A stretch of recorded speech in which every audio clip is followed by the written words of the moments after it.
Gente, sexta-feira, 6 de dezembro, sextamos com o Fórum Mídias.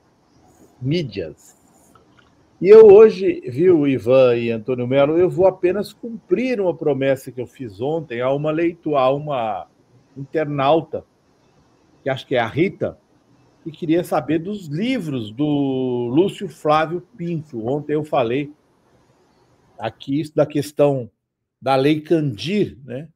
Lei Candir, que foi uma lei muito importante, pouco conhecida, uma lei que, de certa forma, abriu o Brasil para se aprofundar, fazer um mergulho no neoliberalismo.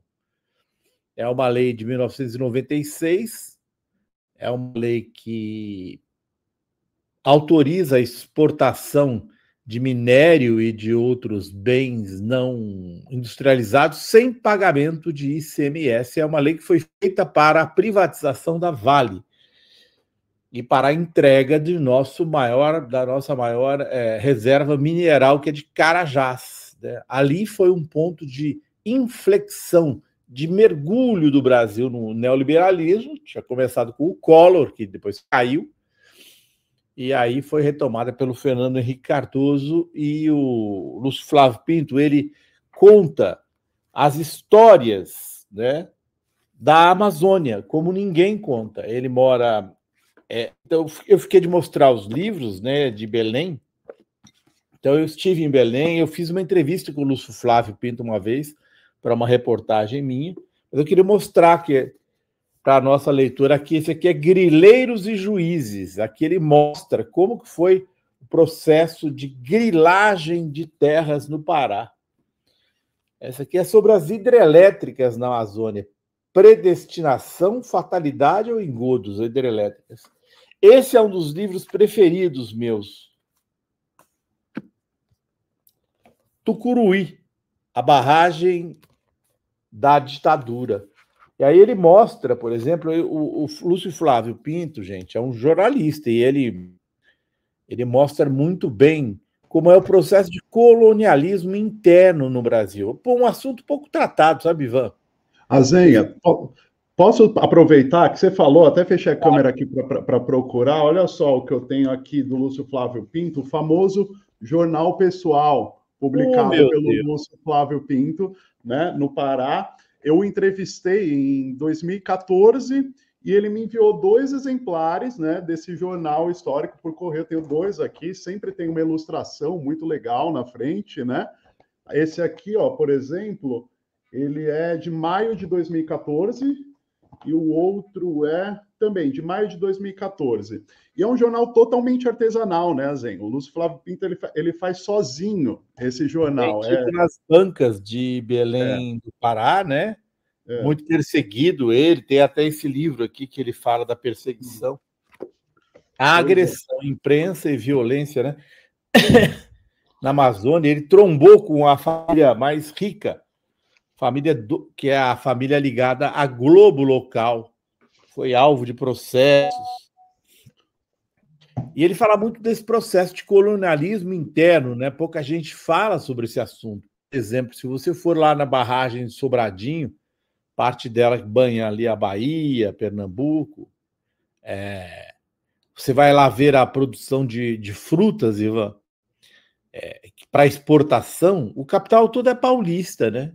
Então, assim, ele fala muito sobre essa questão de como a Amazônia é usada, a família Maiorana, me lembra a Deise Ribeiro, é isso mesmo. De como a Amazônia é um espaço do colonialismo interno, né? Ela não é governada para si própria, ela é um espaço do colonialismo interno.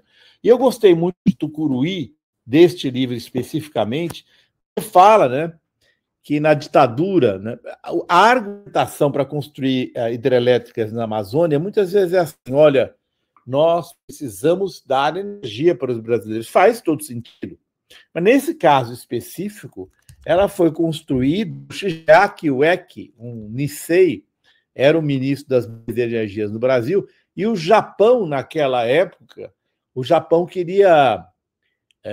não dava mais conta da produção de produtos minerais altamente eletrointensivos. Eu não sei se vocês sabem que a produção de alumínio é uma das operações industriais que mais consome energia. E os japoneses, então, Tucuruí foi feita, acima de tudo, para atender ao capital japonês para produzir alumínio aqui no Brasil. Então, assim, eu acho que a leitura do Lúcio Flávio Pinto é essencial porque demonstra a falta de soberania do Brasil, né? A falta de soberania do Brasil. A entrega de Carajás veio em seguida com a entrega parcial pelo Fernando Henrique Cardoso das reservas de petróleo do Brasil. Então, historicamente, o Brasil é um país que se encaixa bem no livro das veias abertas da América Latina. Tudo é produzido para ser exportado no Brasil, né? Uma das razões, inclusive, para a inflação que a gente enfrenta é que o agronegócio está interessado nos seus lucros acima de tudo. Mas eu acho essa uma leitura... os livros dele são muito interessantes e dão uma visão local muito bem informada sobre esse processo de colonização interna que acontece no Brasil. Eu recomendo muito. Eu tive muita dificuldade para encontrar os livros, mas acho que hoje, com os sebos eletrônicos, quem tiver interesse, coloque Lúcio Flávio Pinto na busca e vamos ver quais. Eu comprei pessoalmente esses todos. E depois da leitura dos livros dele, eu passei a ter uma outra visão completamente distinta da Amazônia. Essa questão da falta de soberania do Brasil me interessa muito pessoalmente, né? Que o Brasil, quando as pessoas falam, vai ser uma China, não vai ser uma China. Porque ontem mesmo, Serginho Amadeu, no 11h30, falando que o Brasil está entregando os dados de todos os seus usuários da internet no Brasil, não está construindo uma inteligência artificial soberana, por exemplo, né? É mais um exemplo de muitos. Isso me interessa muito, é um assunto muito interessante, na minha opinião, e o Lúcio Flávio Pinto foi um grande contribuinte. Para o meu entendimento, para mim, uma grande referência do jornalismo. Ivan. Isso aí, muito bom. Assim, não, sou um grande fã do Lúcio Flávio Pinto, inclusive nessa minha mudança para a Alemanha, eu trouxe comigo alguns livros e tudo mais, não muita coisa, né? Mas aí eu vi lá o jornal pessoal do Lúcio Flávio, eu falei, eu vou levar, porque isso aqui vai se tornar uma peça de colecionador daqui a um tempo, né? Porque é uma das experiências mais incríveis assim do jornalismo brasileiro, que é a produção de um jornal totalmente independente. Ele faz sozinho, praticamente, o Lúcio Flávio Pinto, um jornal que há anos é publicado quinzenalmente no Pará, né? E que motivou uma série de investigação contra fazendeiros, contra donos do poder local, né? Grande jornalista, muito boa lembrança. Bom, vamos lá. Hoje eu separei aqui este artigo publicado na Folha de São Paulo pela Deidre, né? Deidre. Como se pronuncia, Zenha? Você que morou nos Estados Unidos, o nome dela. Cada um pronuncia de um jeito. A Deidre Nansen McCloskey, né? Economista norte-americana, né? Que escreve na Folha desde 2022, professora da Universidade de Chicago. Segundo ela mesma, ela foi professora do Paulo Guedes, inclusive, né? Paulo Guedes, ex-ministro da Economia do ex-presidente Jair Bolsonaro. Bom, vejam que curioso este artigo e a maneira, inclusive, como a Folha de São Paulo divulga este artigo. O título está aí, né? A Gangue de Trump. E aí, essa é a linha fina, como a gente chama no jornalismo, que vem logo abaixo do título, é um trecho do artigo que a Folha de São Paulo pega para destacar logo abaixo do título, né? A Gangue de Trump é o título do artigo. Aí depois vem, volte, Jair, e coloque novamente um liberal no comando da economia, né? Pedindo a volta do ex-presidente Jair Bolsonaro. E aí, olhem só como o artigo foi destacado na página inicial da Folha de São Paulo, na home.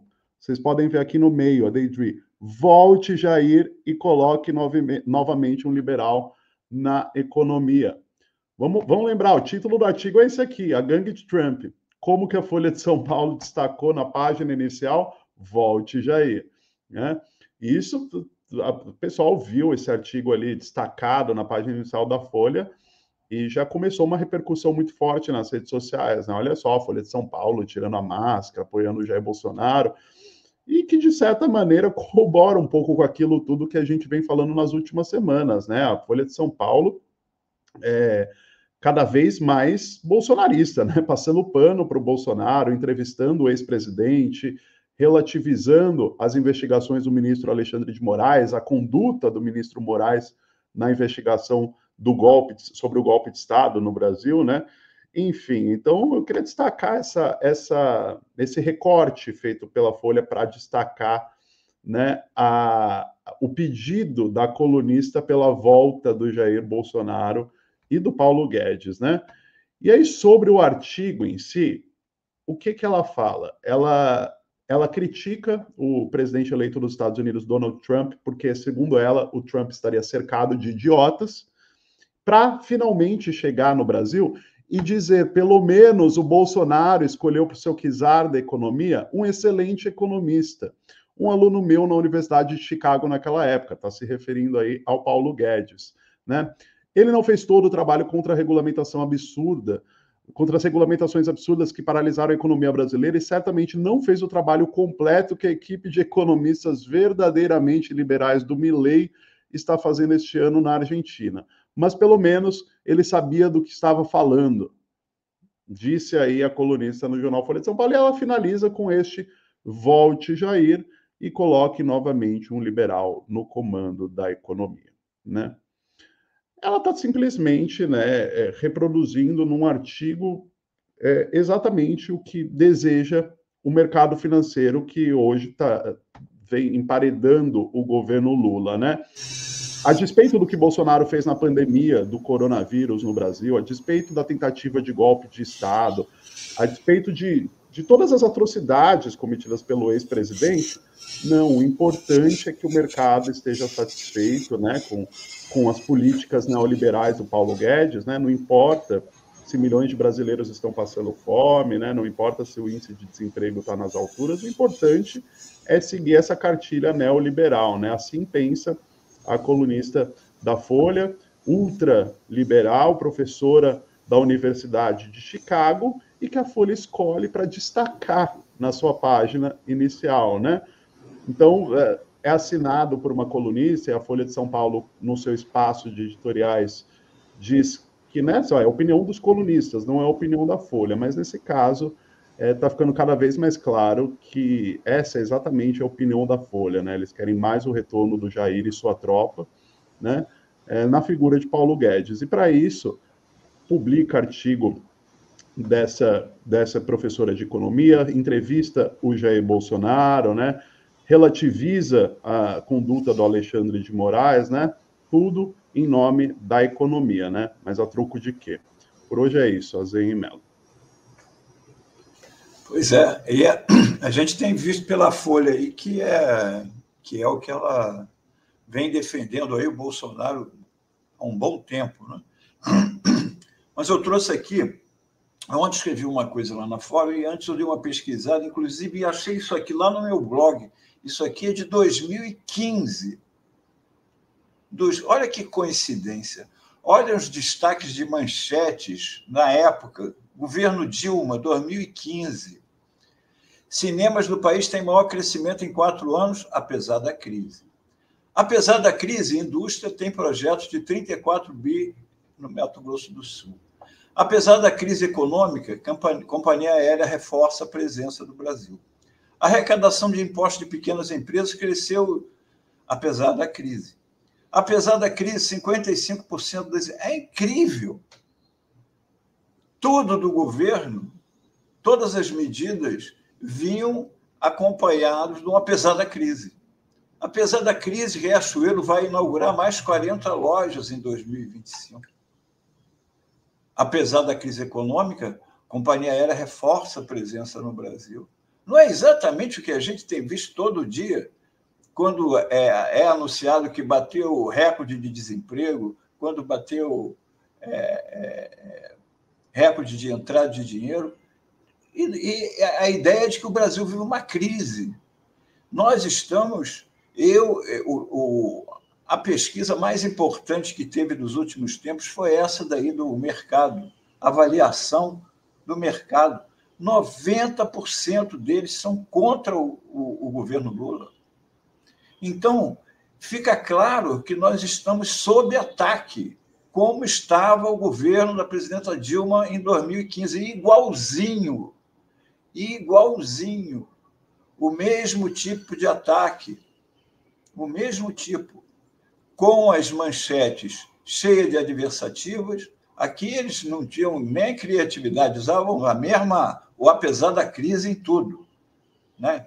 Era um carimbo, apesar da crise, apesar da crise, apesar da crise. Quer dizer, você fica com aquela ideia de crise na cabeça, né? A mesma coisa acontecendo agora, né?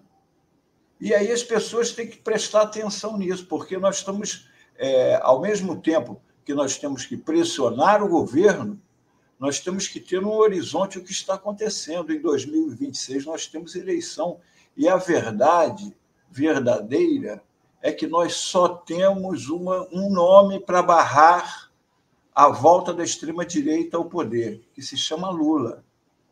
Essa é uma verdade contra a qual não adianta se debater. Não tem outro nome. Não tem outro nome. Então, nós temos que tomar muito cuidado, muito cuidado. Nós temos que ser críticos. Tem uma coisa que eu escrevi na época, lá em 2015, para a presidenta Dilma, quando ela botou o Levi lá, que eu chamava de Levi Mãos de Tesoura, né, que ele levou a taxa de juros, eu acho, para 14,5%, uma coisa assim. Nós já estamos encaminhando para lá. O Banco Central já vai subir de novo, pode subir até 1%. E a gente mete o cacete e tem que meter. Mas nós temos um horizonte. Nós temos um horizonte que a gente não pode perder. Tem a tática e tem a estratégia. Cuidado, porque se o mercado financeiro não quer o Lula, eles vão usar de todos os meios para tirar o Lula. No ano que vem temos o Trump lá nos Estados Unidos. Então a pressão vai ser maior ainda. A gente tem que ficar esperto. Inclusive, eu pedi para subir uma outra imagem, porque eu quero falar rapidinho de uma outra coisa que está muito aqui, que é o Tarcísio, que, de repente, ele incentivava, era contra o uso de câmera, que era gastar dinheiro à toa. Gente, vamos lembrar, ele chamou para secretário de Segurança um cara que foi expulso da rota por excesso de letalidade. A polícia que mais matava de São Paulo tirou o cara de lá porque ele matava demais. E ele dizia isso com orgulho. Ele deu uma entrevista, que eu tenho até o áudio dela, aí tem outra coisa, se quiser eu trago aqui na segunda-feira, ele falando que uma pessoa que não mata em 5 anos de serviço policial, que não mata, não é um bom policial. Então, o cara que defende a política de matar mesmo. Então, agora o Tarcísio está começando a querer limpar, a coisa sujou para ele, ficou muita gente em cima, ele agora virou que, de repente, ele descobriu que as câmeras são uma boa coisa, de repente, como se fosse assim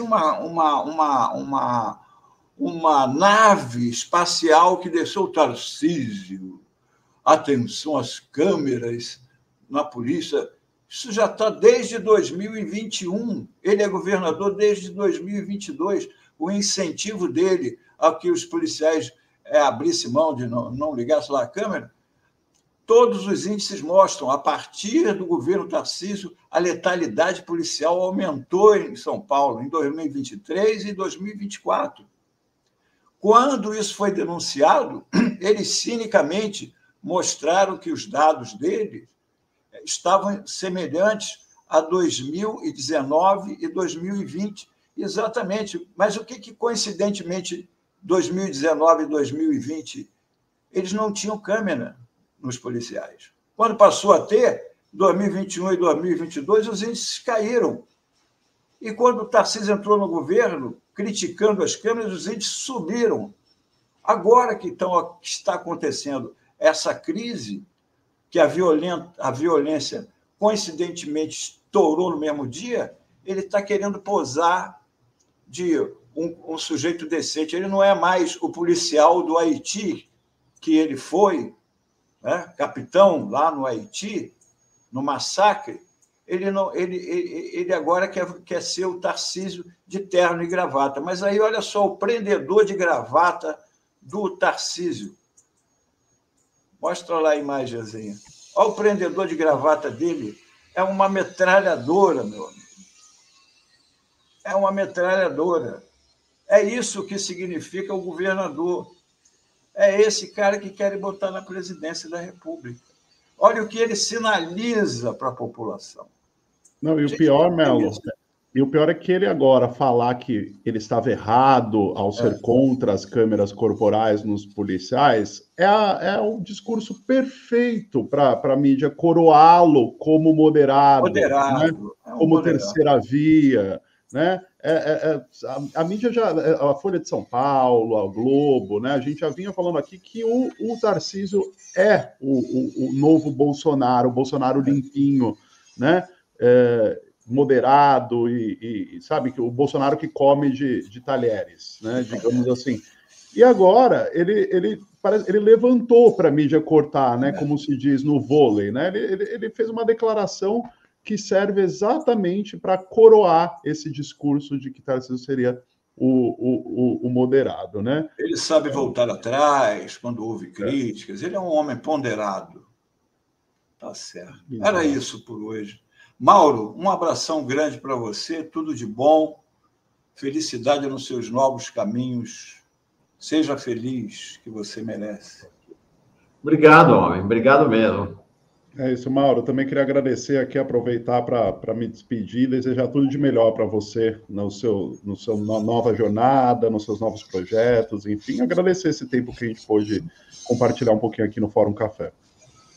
Saúde para o Mauro, acima de tudo, né, Mauro? Muito sucesso. Nós saúde. já temos um pouquinho mais de experiência, vamos dizer, precisamos de saúde, acima de tudo. E muita sorte também, e muita sorte e saúde também para o Azenha, que vai pegar essa pedreira a partir de Azenha e Ivan. E já não voltei a Rebeca, né? Que vai entrar de domingo. Só vou pensar nisso domingo. Também queria desejar felicidades ao Antônio, que chegou mais cedo. Estava com pressa. E aí, Antônio? Antônio, muita saúde para você. Rebeca para o Antônio. Se serve de alento, eu fui um bebê super prematuro. Fiquei semanas e semanas numa incubadeira, né, que se diz.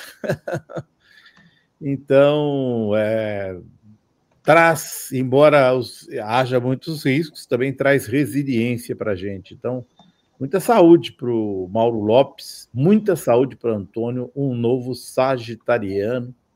Como diz o Mauro Lopes, paz e bem. É isso aí, para vocês também, paz e bem. Isso aí. Um abração para vocês, boa caminhada. Tudo de bom, Mauro. Até mais. Valeu. Tchau.